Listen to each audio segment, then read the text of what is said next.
Всем привет-привет, всем отличного вторника.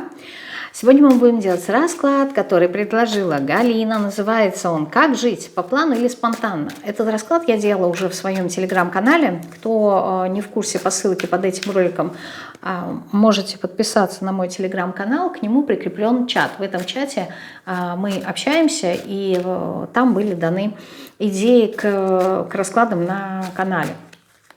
Тоже можете вступить, но при условии того, я имею в виду в чатик, не в телеграм-канал, на телеграм-канал может подписаться кто угодно, а вот в чат только если при условии вы хотите активно общаться, то есть не просто сидеть пассивно там наблюдать, а активно общаться, если у вас есть такое желание.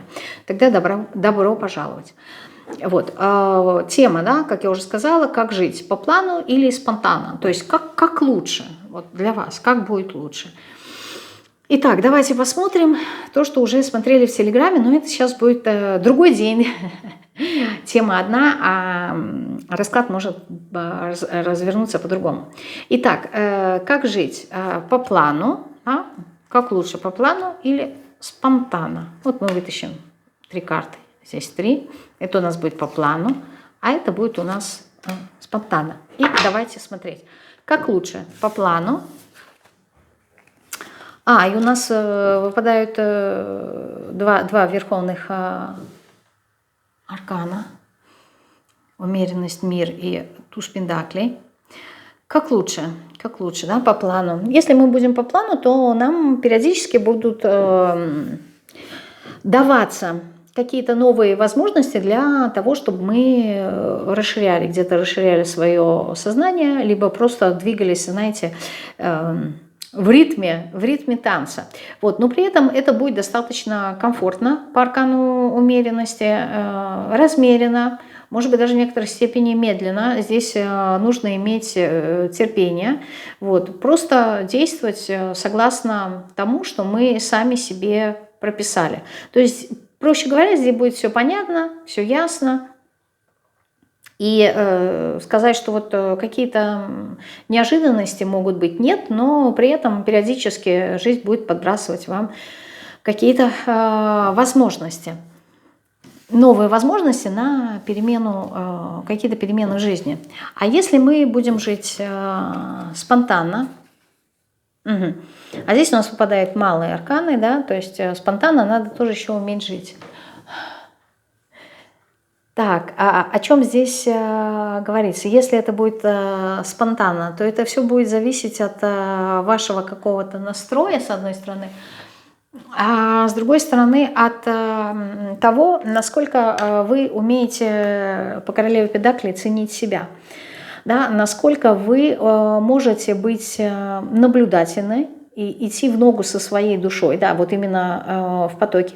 Быть наблюдательной и взаимодействовать с людьми именно, вы знаете, как-то доброжелательно. То есть здесь ощущение того, что если вы будете двигаться по жизни спонтанно, почему я говорю, что вы должны быть наблюдательны, вы должны быть терпеливы, вы должны быть преданы вот этой вот идеи потоковости и наблюдательны, потому что от того, как будут появляться в вашей жизни те или иные люди, я не имею в виду новые, а вообще люди в вашей жизни, которые появляются, как вы с ними беседуете, как вы с ними взаимодействуете, потому что это все будет для вас подсказки.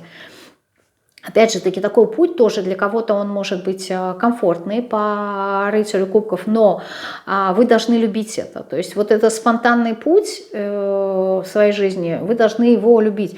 То есть если это по плану, это проще, потому что это понятно и это известно. Это медленнее, но если вы находитесь вот в какой-то потоковости, да, то вам нужно отслеживать знаки, чтобы их не пропускать.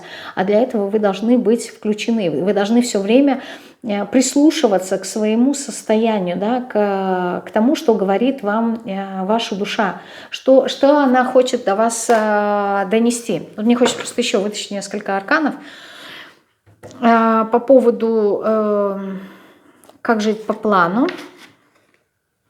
Ну, если по плану, да, то, в принципе, это достаточно эмоционально. Вот, так или иначе вы будете сталкиваться с какими-то своими эгоистическими, либо темными проявлениями. себя, которые будут всплывать из прошлого, которое нужно будет прорабатывать, да, они будут создавать какие-то кризисные моменты. То есть здесь суть заключается в том, что если вы идете по плану, это не говорит, что вот в этом пути, да, все понятно, структурно, нету развития. Развитие будет однозначно, потому что вам сама жизнь тоже здесь будет подбрасывать какие-то такие моменты, которые будут указывать на то, что нужно проработать какие-то свои теневые аспекты через кризис, через какую-то вот гордыню.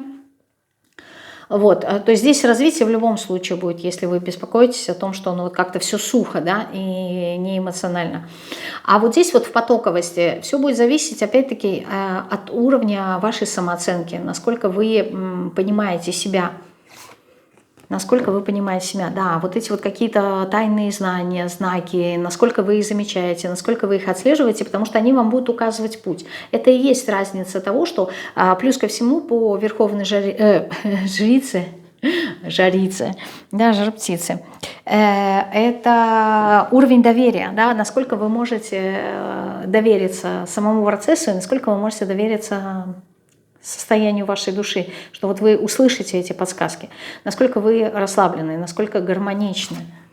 Угу. Девятка пентаклей. Ну, здесь такой достаточно более высокий уровень, поэтому спонтанно живут люди более такие осознанные, да, у которых есть вот некое такое доверие. Почему? Потому что по плану, как правило, живут люди, которые хотят контролировать ситуацию, и они чувствуют дискомфорт, когда они теряют этот контроль. Вот, но и в том и другом случае есть развитие. Просто вот во втором варианте, если вы будете развиваться спонтанно, если он изначально этот путь вам подходит, потому что он не всем, в большинстве своем где-то процентов 70-75 будет идти по плану. А спонтанно живут люди, те, которые умеют наслаждаться жизнью, которые просто получают удовольствие от взаимодействия с ней. Это люди, которые осознают свою ценность, люди, которые осознают свою значимость, да, которые умеют слушать себя. Вот, по девятке пентаклей, по королеве пентаклей, верховной жрице. То есть это такой достаточно высокий уровень осознанности у человека. И ему так комфортно. Как правило, вот в этой категории людей у них нет какой-то цели конкретной, да, к чему они идут. Почему? Потому что для них сама жизнь – это цель. Да, то есть наслаждение, удовольствие по рыцарю кубков. А удовольствие – это не говорит о том, что каждый день, да, человек получает удовольствие, а просто это тот человек, который по верховной жрице принимает абсолютно все, что идет в его жизнь. Это будет плохое, либо это будет хорошее, и то, и другое ему необходимо. Он это осознает, и он достаточно спокойно относится ко всему. Поэтому как-то так.